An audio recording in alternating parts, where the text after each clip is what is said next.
The story is a real story about a young man named Jiro Horikoshi who dreams of becoming an air fighter pilot, but because he is nearsighted, he must let go of that dream.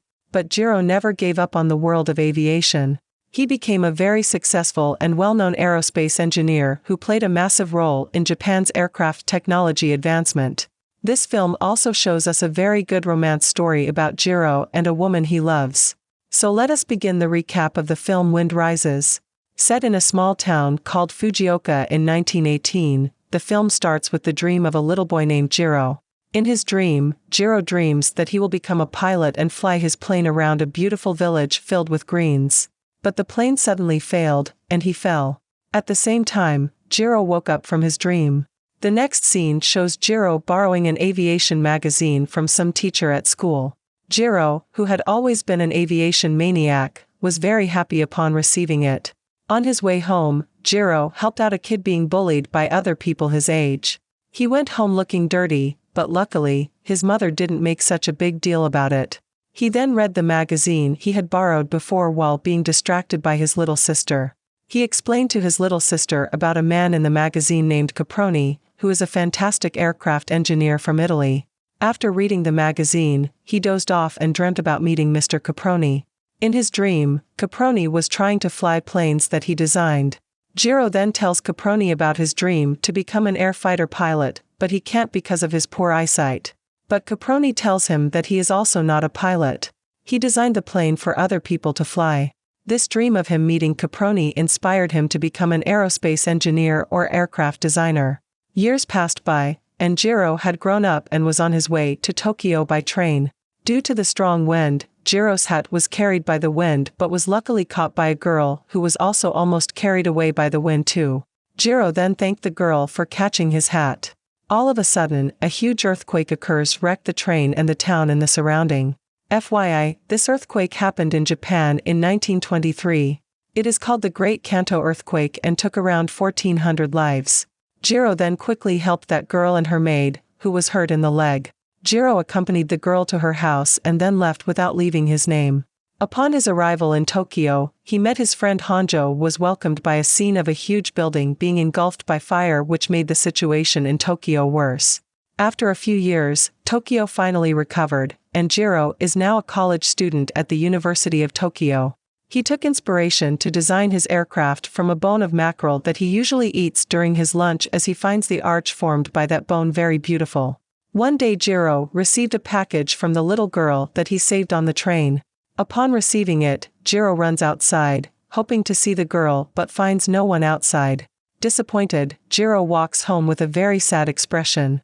In his room, he met his little sister Kao, who was angry with him because he never came home. After a while, Jiro then takes his little sister home. On their way, Jiro told his little sister about the little girl that he had saved on the train. Jiro fell in love with that girl, and he couldn't meet her again because her house was already burned down the last time Jiro visited there. Time went by, and Jiro graduated as valedictorian and worked at the Mitsubishi factory together with his friend Honjo. Jiro, known as a genius engineer, was entrusted to design his first airplane by his manager, Mr. Kirikawa. This plane was then called Prototype 12. The plane that Jiro designed was then brought to the field to be tested. After a while in the air, the plane failed and collapsed while being watched by Japan's military troops. Kirikawa then decided to send Jiro and Honjo to Germany so that they could learn their aircraft technology, because back then, Tokyo could not afford to make another plane fail. Upon arriving in Germany, they started to learn the body and engine of Germany's plane despite finding some trouble with Germany's troops over there. At night, Jiro dreamed of meeting with Caproni again. There, Caproni told him to be more productive and stop wasting time. In a few days, Jiro was offered a project to design more planes. Jiro and his team then designed more planes, which all ended in failure and were destroyed miserably. Due to disappointment, Jiro then decided to take a short vacation in Karuizawa. While walking around a green hill, a strong wind suddenly came and flew a girl's umbrella towards Jiro. It turns out that Jiro and that girl were staying at the same hotel. In the morning, Jiro went to that hill where he met that girl for the first time, hoping to meet the girl again. He met that girl again, and after a short conversation, they both found out that she was the girl that Jiro once helped out during the earthquake when they were on a train together a few years back.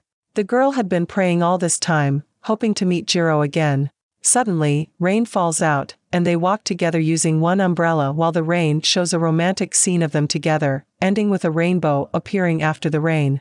Jiro and the girl Naoko got closer over time, and after a while, Jiro proposed to Naoko in front of her father. But Naoko only agrees to the marriage after her condition gets better. Naoko was diagnosed with tuberculosis that she got from her mother, who died 2 years ago. By the way, tuberculosis was considered a deadly illness back then, as the cure was only invented in 1947. As the vacation ended, Jiro went back to work. While at work, Jiro got a letter saying that Naoko had been coughing up blood. Panicked, Jiro then hurriedly finished up his work and rushed to see his loved one while still trying to do his work on the train while dropping tears. Jiro then arrived at Naoko's house and hugged Naoko on her bed immediately after seeing her. Unfortunately, Jiro had to return to Tokyo immediately because he had a very important meeting to attend in the morning. In the meeting, Jiro discussed the potential causes that led to their previous failures. He finally got a new idea for their newest design. On the other hand, Naoko asked her father for her to be treated at the sanatorium because she wants to get better as soon as possible to live together with Jiro. For those who don't know, a sanatorium is a medical facility for long-term illness, most typically associated with the treatment of tuberculosis in the late 19th and early 20th century before the discovery of antibiotics. Naoko can't help to have a strong feeling of longing to see Jiro after getting his letters. She then escaped from the sanatorium and went to see Jiro. Upon receiving the news of Naoko escaping the sanatorium to meet him in Tokyo, Jiro rushed to the train station to meet Naoko. Actually, Naoko planned to meet Jiro for a short while and then go back to the sanatorium. But, she then changed her mind after seeing Jiro. On that very night, Jiro and Naoko decided to get married and asked Mr. and Mrs. Kurikawa to be their witness. Naoko looked very beautiful that night. The wedding ceremony then went very well despite Naoko's condition getting worse. On the next day, Keo, who is already a doctor, went to visit her brother. She told him that she is disappointed with Jiro for not trying to get her back to the sanatorium. She then told him that their marriage won't last any longer at this rate. It turns out that it was the exact reason why Jiro wanted to spend as much time as possible with Naoko. Because every second matters for both of them. On the other hand, Jiro can't just leave his work. He didn't want to lose his time together with Naoko, but also want to finish his new airplane project. His newest plane was called Mitsubishi A6M or Zero, which was expected to be Japan's best aircraft. The plane's flight test was to be conducted on the day after. Jiro then asked for Naoko's prayer so that the plane could fly and pass the flight test. On the day of the test, Jiro says goodbye to Naoko before going to the test time. This is their last time seeing each other. Naoko hurriedly left Kurikawa's house. When Keo and Mrs. Kurikawa checked Jiro's room, they found a letter from Naoko saying that she would return to the sanatorium. Keo felt that Naoko left because she didn't want Jiro to see her death.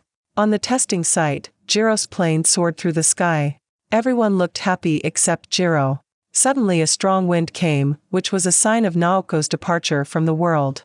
At the end of the story, Jiro has a dream. In his dream, he met Caproni again. Jiro said that he regretted the fact that his plane was used in the war and had caused so many casualties. In his dream, he also met Naoko, who looked very beautiful. She told Jiro to continue his life as long as the wind kept blowing. Naoko then disappeared with the wind that rose. That was the story for The Wind Rises. What do you guys think? Please tell us what you think through the comment section. If you like this content, please leave us a like and share them with your friends. Thank you for watching, until we see you again.